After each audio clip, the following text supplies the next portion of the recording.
ഓയ് ഓണത്തിനുള്ള സാധനങ്ങളെ ലിസ്റ്റ് ഇട്ടോ? ആഹാ, എന്നാ വായിച്ചൊരു മിനിറ്റ്.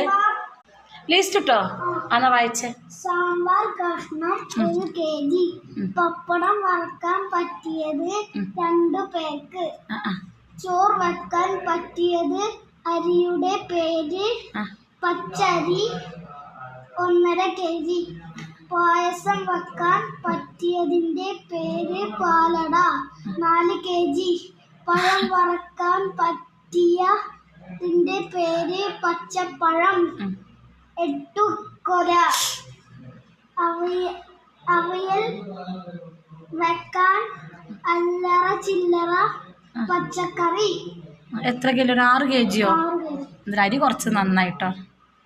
വാഴയിലയിൽ വെക്കാൻ പറ്റിയതിൻ്റെ പേര് ഉപ്പ് 60. ആശീർവാദാണോ? സദ്യ റെഡി. ഓണസദ്യ റെഡി. എങ്ങനെയാകുമ്പോൾ ഇത് ഇനി കൊണ്ടേ കടയിൽ കാണിച്ച ഈ സാധനമൊക്കെ കിട്ടും അല്ലേ? അപ്പം എൻ്റെ അമ്പാടി ഓണസദ്യക്കുള്ള ലീസ്റ്റ് ഇട്ടതാണ് കേട്ടോ ഇത്. അടിപൊളി അടിപൊളി. അപ്പം എല്ലാവർക്കും അഡ്വാൻസ് ഹാപ്പി ഓണം പറഞ്ഞേ. Advance happy Onam.